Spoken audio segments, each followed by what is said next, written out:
everyone. This is Dr. Katie from Scribe Note, and I'd like to welcome you back to our next episode of What's Up Doc. Today I have Dr. Jenni Rizzo with me. Welcome, Jenni. Hello. And she is the founder of IntroVet. I thought we'd maybe get started with you giving us a bit of background on IntroVet, what it is, and kind of why it started. So IntroVet is a continuing education community, and we do what we call introvert-friendly CE. IntroVet is a mashup of the words introvert and veterinarian, and I'm very introverted. And so the idea behind our courses is that we want everyone who comes to feel like they are welcome there, that they have the space to set up their learning environment the way that they want, whether it's at home or in the back of a room at a lecture hall or wherever's comfortable for you. And we, or at least I, as an introvert, like to have a lot of information up front and feel really well prepared. So there's less anxiety about showing up to an event with a bunch of people I don't know and a teacher I've never met. And so we take a lot of time to make sure we deliver course notes in advance, try to make sure everybody who's coming to a class knows who I am and who the other people are who are leading IntroVet, so that you understand that we're your colleagues and you can reach out to me anytime. And we just want to break down the barriers and the things that make CE stressful if you're an introvert trying to go to some giant conference. We want to be the opposite of that. And so we've got very friendly, approachable teachers, and we find ways to get to know each other and help everyone feel welcome without the way that an extroverted world tends to go about it. Yeah, I definitely hear that. Typically at the conferences, like I feel pretty overwhelmed, right? Like so I would say I'm like kind of a mix. Like I often, can sit at home and be introverted and also extroverted. But at the conferences, I feel like I get conference exhaustion. Like it's almost like practicing, like you're on the entire time. It's like overwhelming, right? So I think that's a great idea. You guys have a lot of course offerings, so like webinars and what else have you got on your platform? We have 3 basic course types. We have a library of around 100 hours of video CE. So if you're a person that wants to learn totally independently on your own, you can take your computer to a park or your bedroom and sit with your pets and watch video CE whenever you want to. Or we do live webinars, and usually those are workshop style, we call them. Either we meet on Zoom for 1 full day or a day and a half and dive into different topics in depth. So we spend the whole weekend together learning about whatever particular thing is on the menu for that day. Or once a year, we have an in-person conference that you've joined us for last year in San Antonio. Yeah, it was really fun. San Antonio is such a cool city. We had a great time. I went with my husband to the conference, and we had a booth with Scribe Note, and we talked to there was about 100 people there. Yeah, I think it was really, really nice. Like a lot of more authentic connections, I think, than any of the other conference experiences I had ever gone to. So yeah, check it out. If you are looking for a really intimate, I guess, and fun and inclusive conference experience, it was actually probably one of my favorites.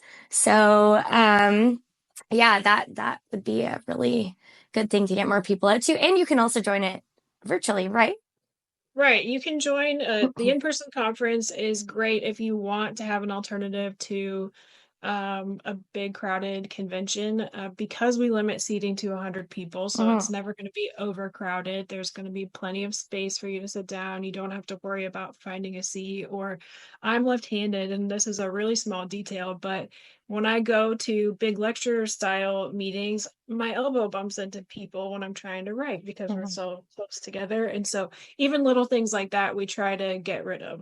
We don't have soggy box sandwiches for lunch, and Yeah. we want people to be treated well because I'm Yeah. a vet. Everyone who's coming is a vet or a technician. They're people that I would work with in real life, and I think there's too much bad service in the world, for lack of Yeah. a better word. It can be so hard to have a good time as busy as we all are. We Mhm. just want the conference to be a nice place to come and relax, learn some really practical information, get treated really well, and enjoy yourself.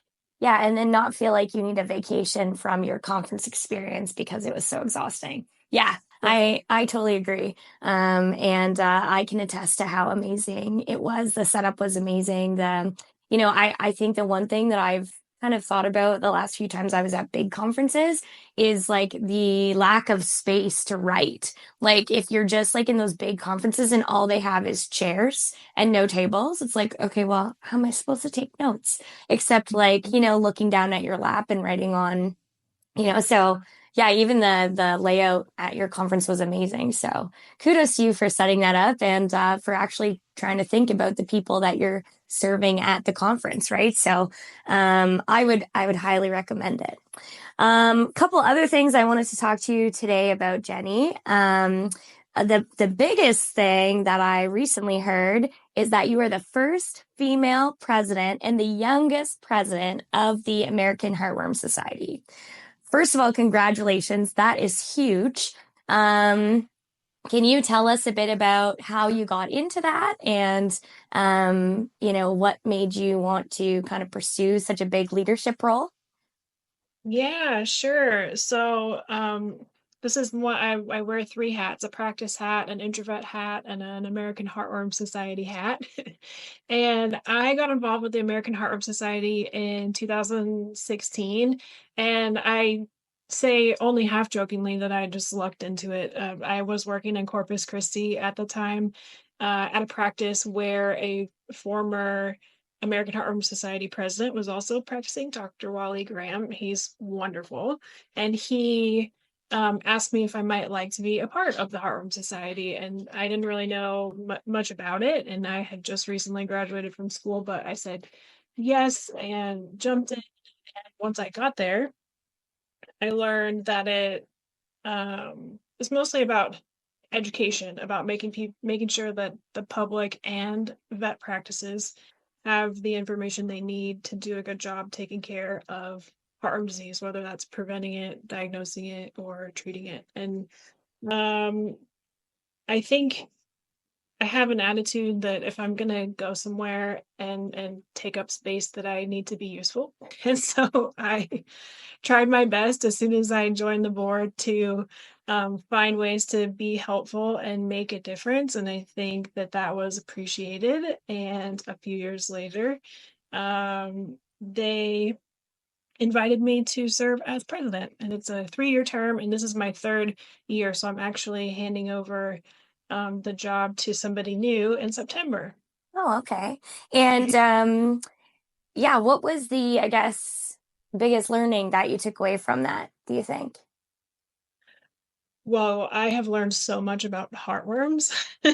I thought that I knew a lot about heartworms until I joined the board and met all the other people on the board and realized that there's still so much more to know. And so I have just this huge appreciation and expanded understanding of what heartworm disease even is since being on the board. And also through working with the Heartworm Society, I learned how much I like education and continuing education, and that impacted my decision to start a continuing education community. It's helped me meet people all over the country, helped me get my feet wet with public speaking because I do some teaching to vet students and even to veterinarians. So I think it's totally changed my career path from what I thought I would be doing when I first graduated from school.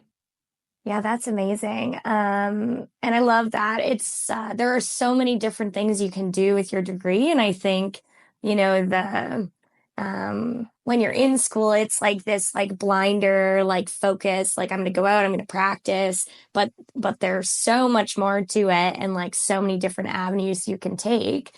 And I also think it's really admirable, like to put yourself out there, be in a leadership type of position and just like, see where things take you and like learn and grow as a professional in that as well.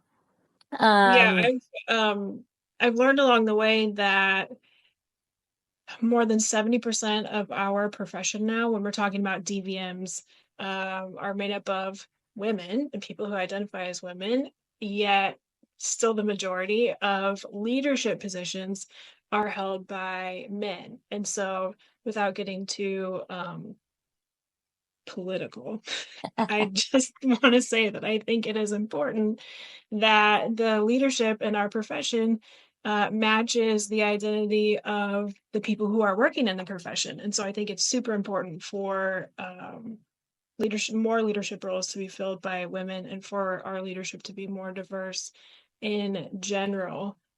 Because it's already much different now than it was even it's been 13 years now since I graduated. So it's already uh, shifting, but I still mhm. think that it's certainly worth encouraging more people from different backgrounds to seek out those types of leadership roles because all you have to do is make a little bit of difference. It's not difficult, but makes a huge impact on the profession when we get different perspectives Mhm. in positions that can influence things. For sure. Do you have any like tips on if you're wanting to kind of become more of a leader, like, get your thoughts out there? Like how did you do it? It sounds like you wear lots of hats, so like obviously there it's a pretty complicated question, but if you could, break it down, or if you had a couple pieces of advice for someone, maybe even just out of school, like what would you recommend? Well, every state has a VMA, and lots of local areas have a VMA. I started out practicing in Texas, and I'm still licensed there. And there's VMA in Houston and Dallas and San Antonio. And so, an easy thing to do would be to reach out to your local VMA and maybe consider taking on a leadership role there because those roles change over almost every year. And anytime I've been in touch with local VMAs, they've been, really in need of help and willing to take on any kind of help that they can get and excited to have younger people especially interested in those roles. And so that would be an easy thing to do. Um, Maybe not such a fun thing to do as an introvert might be to just shake hands and meet people at conferences and Mhm. kind of see who you know, who you can meet and just make friends that way. Yeah, and sometimes it takes stepping out of your comfort zone, right? Like you saying you are introverted. I don't think many people would be able to tell based on all the things that you do, right? So, even though you are introverted, you can still step out of your comfort zone and make a difference, but also like, set these cool boundaries to like what you're doing and how you're helping others do it as well. So I think it's super cool.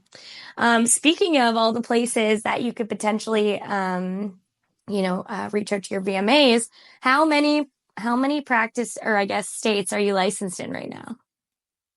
Just two. I'm Oh, just licensed two. in Okay. Florida and Texas. Yeah. Okay, I just go cool. back and forth between the two states. Nice. And you had mentioned you're doing a bunch of traveling this year.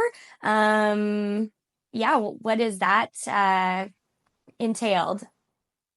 So I have done many things since graduating school because a veterinarian's job can be far reaching and there's all sorts of things that we can do with this degree. And so I've worked in shelter medicine, spay and neuter clinics, a lot of time in emergency medicine and general practice. When I first graduated, I thought I wanted to be a zoo vet and I only saw exotics. And my most recent um, new path is that I decided to spend a year traveling with my dogs. And so we set out in September with Pistol Pete and Biggie Smalls. And if you go on IntroVet social media, you'll see them all the time because we've been posting pictures of what we're up to. But we picked out a map of all the national parks in the United States, as well as a map that shows which parks participate in this thing called a Bark Ranger program. The dogs can earn special badges for being good doggy citizens at the different national parks. And we've just been traveling all over the country. We've done all of the East Coast, a little bit through the Midwest, and then at some point this year, we'll make it over to the western half of the United States. And in order to continue working as a veterinarian as we go. I've spent extra time in Texas and Florida so I can keep up with my clinical skills. And then in other states, I've done some public speaking on heartworms. And then, of course, IntroVet keeps me really busy. And since most of what we do is virtual, I can do it from any state. So we have been to about 20 states so far, and I've lost count of how many Bark Ranger badges the dogs have earned, but I think we're at about 12. Wow, that's so fun. What a great idea. I think it truly just like it just shows how vast, like you said, like how many things you can get up to in veterinary medicine. The world is your oyster, really, it seems like. And I think that sounds like an amazing year. You guys have obviously had a ton of fun, and your dogs are like they sound like they're superstars in the park ranger community. Oh yeah, they love it. And I probably should be posting more on social media than what we do, but that's the introvert in me that I forget to even take pictures sometimes. Yeah, yeah, I I'm hear just too that. busy having fun.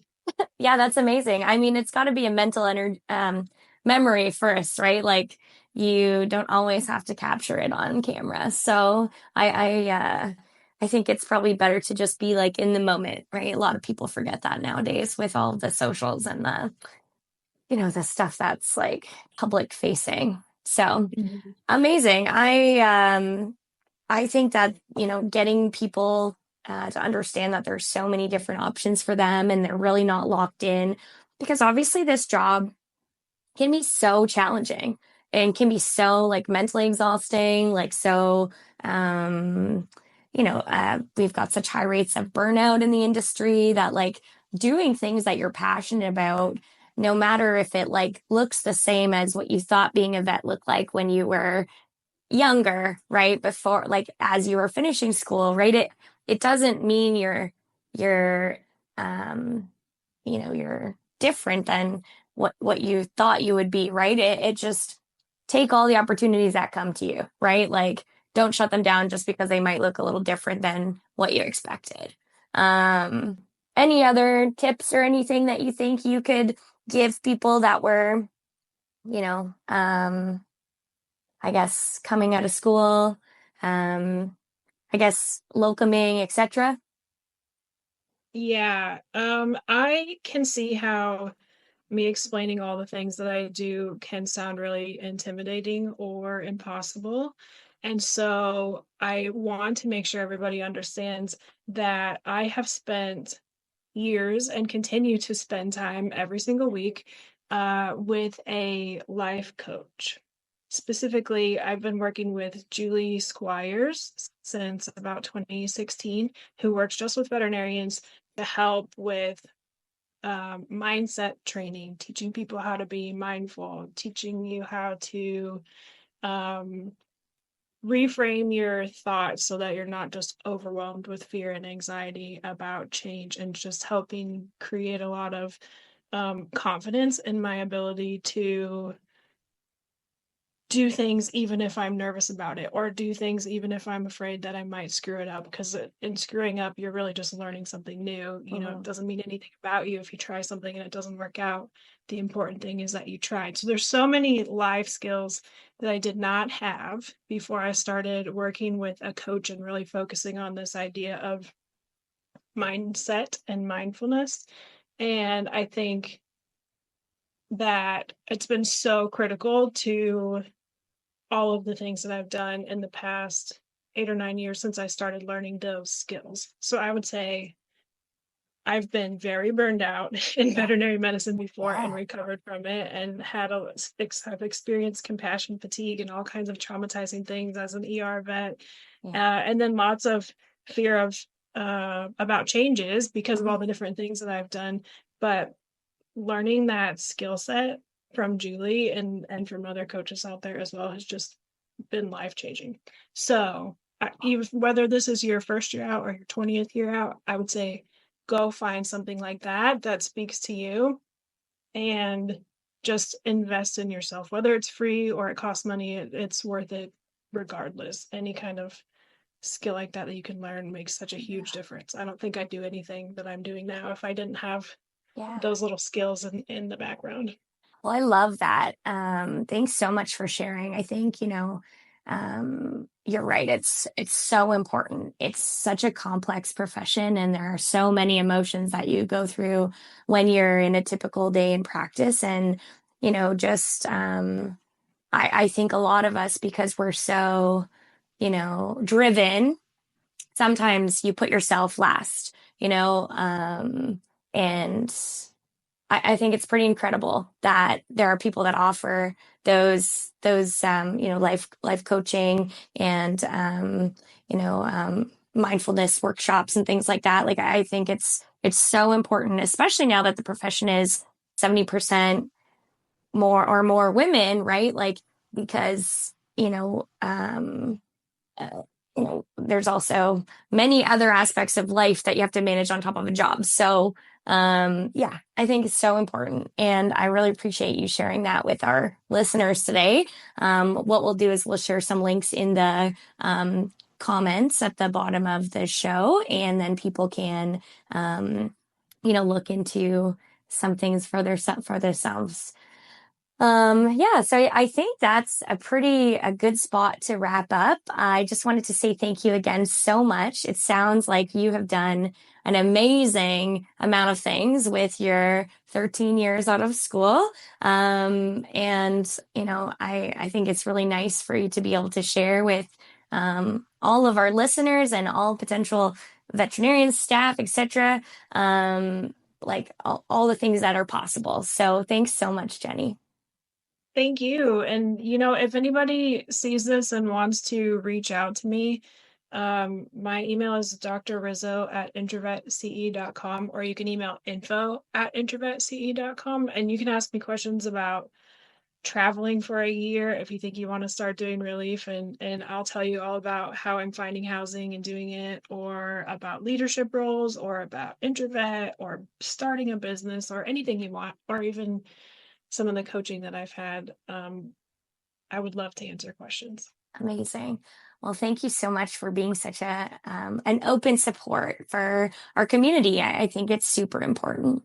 And yeah, we'll definitely keep in touch a bit more too. I can't wait to see you guys in San Antonio again because that was super fun. So we will wrap it up there. And thanks everyone for joining us. And we'll see you next time on What's Up Doc.